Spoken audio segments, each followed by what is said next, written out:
৭২-এর সংবিধানকে রক্ষা করার জন্য বিভিন্ন গোষ্ঠী রাজপথে নেমেছে। ৭২-এর সংবিধান ছিল বাংলাদেশের মুক্তিযুদ্ধকে, বাংলাদেশের স্বাধীনতা সংগ্রামের আকাঙ্ক্ষাকে নষ্ট করে দিয়ে মুজিববাদী সংবিধান প্রতিষ্ঠা করার চক্রান্ত। পুরনো সিস্টেমে, পুরনো আইনে আমরা আর এই বাংলাদেশকে পরিচালিত হতে দেব না। কিন্তু অভ্যুত্থানের পরে নানান শক্তি আবারও চেষ্টা করছে পুরনো সিস্টেমে এই দেশকে এগিয়ে নিয়ে যাবার। আমরা তখন বলেছি, জুলাই গণ অভ্যুত্থানে আমরা যখন রাজপথে নেমেছিলাম, আমাদের ভাইয়েরা শহীদ হয়েছে, আমাদের বোনেরা নির্যাতিত হয়েছে, আমরা এই বাংলাদেশকে আর পুরনো রূপে ফেরত দিতে দেব না। বিচার সংস্কার এবং নতুন সংবিধানের মাধ্যমে আমরা একটি নতুন বাংলাদেশের যাত্রা শুরু করতে চাই। প্রিয় মৌলভীবাজারবাসী, গণ অভ্যুত্থানের পরে আমাদের স্বপ্ন, আমাদের আকাঙ্ক্ষা ছিল আকাশচুম্বী।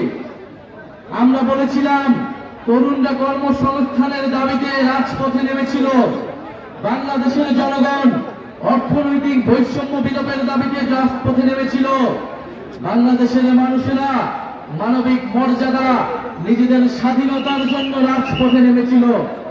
আমরা হয়তো সেই স্বাধীনতা, গণতন্ত্র পেলেও আমরা এখনো আমাদের অর্থনৈতিক স্বাধীনতা, আমাদের কর্মসংস্থানের যে দাবি, সেই দাবি আমরা এখনো পূরণ করতে পারি নাই। আমরা এই অন্তর্বর্তী সরকারের সময় অনেক স্বপ্ন দেখেছিলাম, আমাদের অনেক দাবি ছিল, কিন্তু আমাদের সব স্বপ্নকে নির্বাচনের সাথে একমাত্র দাবিতে রূপান্তর করে ফেলা হয়েছে। আমরা বলেছি, আমরা নির্বাচন চাই, আমরা গণতন্ত্রের পক্ষে লড়াই করা শক্তি, আমরা ভোটাধিকারের জন্য লড়াই করা শক্তি, কিন্তু বিচার সংস্কার ছাড়া নির্বাচন অর্থহীন হয়ে যাবে। এই নির্বাচনকে জনগণ গ্রহণ করবে না। ফলে বিচার এবং সংস্কারের যতটুকু আমরা এগিয়েছি, তার পক্ষে আমাদেরকে আরো ঐক্যবদ্ধ করে আমাদেরকে নির্বাচনের দিকে যেতে হবে।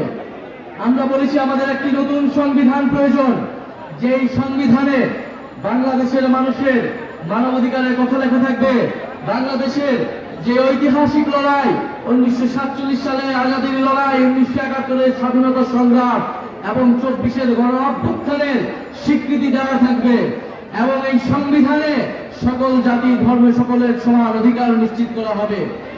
সেই নতুন সংবিধানের বিপক্ষে দাঁড়িয়ে যাচ্ছে বিভিন্ন রাজনৈতিক শক্তি। ৭২-এর সংবিধানকে রক্ষা করার জন্য বিভিন্ন গোষ্ঠী রাজপথে নেমেছে। ৭২-এর সংবিধান ছিল বাংলাদেশের মুক্তিযুদ্ধকে, বাংলাদেশের স্বাধীনতা সংগ্রামের আকাঙ্ক্ষাকে নষ্ট করে দিয়ে মুজিববাদী সংবিধান প্রতিষ্ঠা করার চক্রান্ত। আমরা সেই চক্রান্তের ভিতরে গত ৫৪ বছর ছিলাম, কিন্তু জুলাই গণ অভ্যুত্থানের মাধ্যমে আমরা সেই চক্রান্ত থেকে বের হতে চাই।